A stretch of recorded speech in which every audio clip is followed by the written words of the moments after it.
নমস্কার, জয় শ্রীকৃষ্ণ, রাধে রাধে। এখানে তেল গরম হচ্ছে। জিরা, জিরা, সাদা জিরা, কালি জিরা, তেজপাতা দুটো একসঙ্গে ফোড়ন দেব। আলু, কাতলা মাছ ভেজে নিয়েছি, ফুলকপি ভেজে নিয়েছি, আলু ফুলকপি দিয়ে ঝোল করব। মশলাটা ভাজা হয়ে গেছে।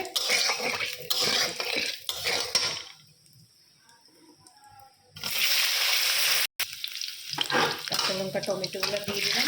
যারা ঝাল কম দেবো, গোটা লঙ্কা দিয়ে দিচ্ছি, এই কারণে ঝাল কম খাবো। আদা জিরা কাঁচা লঙ্কা বাটা আছে, এটা দিয়ে দিচ্ছি মাছের জন্য।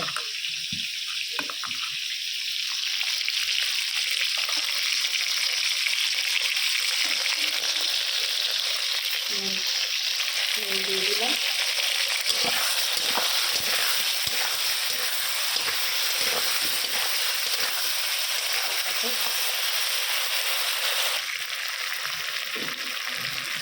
দিলাম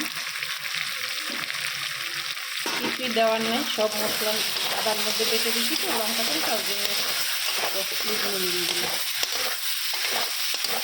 জল দেবে, মশলাটা ভাজা ভাজা হয়ে গেছে। হলুদটা পুড়ে যাবে বলে একটু শেষে দিয়েছি, নাহলে মশলার সাথে পুড়ে যাবে, তাই দেরি করে হলুদ দিয়েছি।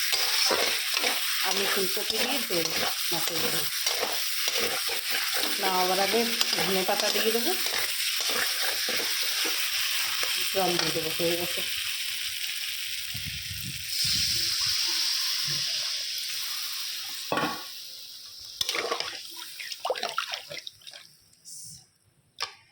আবার আগে মাছগুলা দিয়ে দেবো।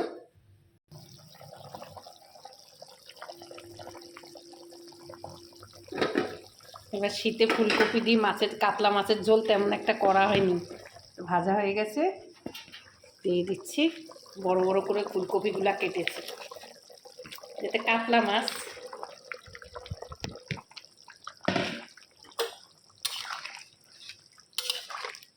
বেশি ফুটবে না, আলু সিদ্ধ হয়ে গেছে তো। ধনে পাতা দেবো না আবার আগে।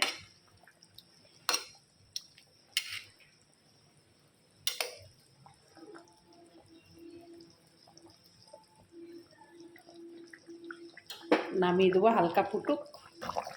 হয়ে গেছে কাতলা মাছের ঝোল, নামিয়ে দেবো ধনে পাতা দিয়ে।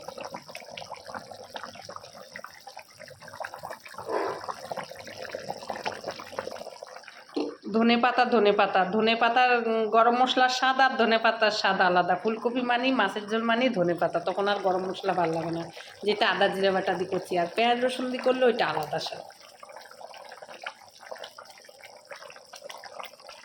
হয়ে গেছে, নামিয়ে দিচ্ছি। মাছ নামিয়ে দিচ্ছি আলু ফুলকপি দিয়ে। ভিডিও তো লম্বা হয় জানেনই, অনেকদিন কোনো ভিডিও দেইনি, একটু অসুবিধায় ছিলাম। আর প্রবাসী ভাইরা যে যেখান থেকে দেখেন আমার ভিডিওগুলো লাইক কমেন্ট শেয়ার সাবস্ক্রাইব করে দেবেন। আর সবাই ভালো থাকবেন, রাখি, নমস্কার।